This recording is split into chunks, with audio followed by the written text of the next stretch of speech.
Hi friends, welcome to Hakash vlog. ഇന്നൊരു kitchen magic കാണിക്കാൻ പോകുന്നത് ബീറ്റ്റൂട്ട് വെച്ചിട്ടൊരു ഐറ്റം, ബീറ്റ്റൂട്ടിൻ്റെ അച്ചാർ. അപ്പോൾ ഇത് നല്ലതായിട്ട് ചുമന്ന് വരുന്നുണ്ടല്ലേ. ഞങ്ങളുടെ അമ്മ എങ്ങനെയാണെന്നറിയോ ബീറ്റ്റൂട്ടിനെ പറയുന്നത് ചുമന്ന കാന്ന പറയുന്നത്. അതായത് ബീറ്റ്റൂട്ട് അരിയുമ്പോഴും കഴിക്കുമ്പോഴും ചുമന്നിരിക്കുന്നതുകൊണ്ട് ബീറ്റ്റൂട്ടിൻ്റെ പേര് ചുമന്നക. പിന്നെ ഇതിന് അച്ചാറിന് ആവശ്യമായിട്ടുള്ള ഇഞ്ചി വെളുത്തുള്ളി ക്ലീനാക്കി എടുക്കണം. പിന്നെ അടുപ്പിലേക്ക് ഒരു കട്ടിയുള്ളൊരു പാത്രം വെച്ചിട്ട് കുറച്ച് വെജിറ്റബിൾ ഓയിൽ, എൻ്റെ കയ്യിൽ നല്ലെണ്ണ ഇല്ലായിരുന്നു, കുറച്ച് ഇങ്ങനെ നന്നായിട്ട് ക്യൂബ്സായിട്ട് അരിഞ്ഞിരിക്കുന്ന ബീറ്റ്റൂട്ട് നല്ലതുപോലെ കുക്ക്ഡാക്കി എടുക്കണം. അപ്പോൾ അതിൻ്റെ കുക്കിംഗ് എങ്ങനെയാണെന്ന് വെച്ച് കഴിഞ്ഞാൽ ആ ഒരു പത ഇങ്ങനെ വരുന്നത് നിൽക്കണം. അതാണ് എൻ്റെ അമ്മ പറഞ്ഞു തന്നത്. അതാണ് അതിൻ്റെ കുക്കിംഗ് ടൈം. പിന്നെ ചെറുപ്പത്തിൽ ഞങ്ങളുടെ അമ്മ ഞങ്ങൾക്ക് ഈ ബീറ്റ്റൂട്ടിൻ്റെ അച്ചാറൊക്കെ ഉണ്ടാക്കി തരുമായിരുന്നു. എനിക്ക് ഇഷ്ടമേ അല്ലായിരുന്നു ബീറ്റ്റൂട്ട് ചെറുപ്പത്തിൽ. പിന്നെ അച്ചാറുണ്ടാക്കി തന്നു തുടങ്ങിയപ്പോൾ കുറച്ചൊക്കെ ഇഷ്ടം വരാൻ തുടങ്ങി. അപ്പോൾ ഇപ്പം ഈ സൗദി വന്നപ്പോഴത്തേക്കിനും അമ്മയുടെ ആ ഒരു കൈപ്പുണ്യൊക്കെ മിസ് ചെയ്യുന്നു. അപ്പം ഞാൻ ഓർത്തു ഇച്ചിരി അച്ചാറുണ്ടാക്കിയേക്കാം ബീറ്റ്റൂട്ടിൻ്റെ. അപ്പം വീട്ടിൽ പോയ ഒരു ഓർമ്മയും വരും, അമ്മയുടെ ടേസ്റ്റും കിട്ടും. അപ്പോൾ ഇതാ നമ്മുടെ ബീറ്റ്റൂട്ട് നല്ലതുപോലെ വഴന്ന് വന്നിട്ടുണ്ട്, നന്നായിട്ട് നല്ലപോലെ കുക്ക്ഡായിട്ടുണ്ട്.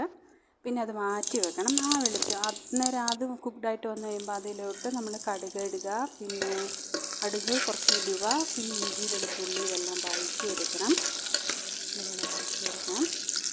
പിന്നെ അത് കഴിയുമ്പോൾ മഞ്ഞൾപ്പൊടി, പിന്നെ ഇച്ചിരി മല്ലിപ്പൊടി, പിന്നെ മുളക് പൊടി ഒരു 1.5 ടീസ്പൂണൊക്കെ ആവാം, അതുപോലെ എരിവനുസരിച്ച്.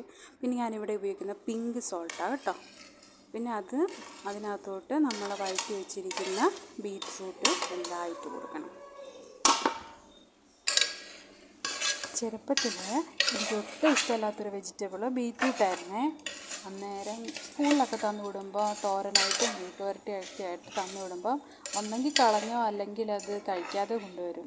അപ്പോഴത്തേക്കിനും എന്നാ പറ്റിയ അമ്മ കണ്ടുപിടിച്ചൊരു സൂത്രമായിരുന്നു അന്നത്തെ അച്ചാർ. പക്ഷേ കുറച്ച് നാൾ കഴിഞ്ഞപ്പോൾ വലുതായി കഴിഞ്ഞപ്പോൾ എനിക്ക് മനസ്സിലായി അങ്ങനെ ഒരു അച്ചാറുണ്ട്, നമുക്ക് എന്തിട്ട് വേണമെങ്കിലും അച്ചാറുണ്ടാക്കാമെന്ന്.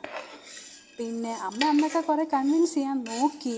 പക്ഷേ അച്ചാറിട്ട് കഴിഞ്ഞപ്പോൾ എനിക്ക് ആ ടേസ്റ്റ് ഇഷ്ടപ്പെട്ടു. ഒരു പുളിപ്പും ഒരു എരിവും ഒരു ഇച്ചിരി മധുരവും കൂടിയൊക്കെ ഉള്ളതാണ്. അപ്പോൾ അത് അച്ചാർ റെഡി ആയിട്ടുണ്ട്. പിന്നെ ഇതിനകത്തോട്ട് കുറച്ച് ഐറ്റംസ് കൂടി ഇടണം. കുറച്ച് വിനെഗർ, ദെൻ കായപ്പൊടി.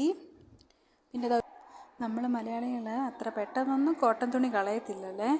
അപ്പം എൻ്റെ ബീറ്റ്റൂട്ട് അച്ചാർ റെഡി ആയിട്ടുണ്ട് കേട്ടോ. ചോറും കൂട്ടി കഴിക്കട്ടെ.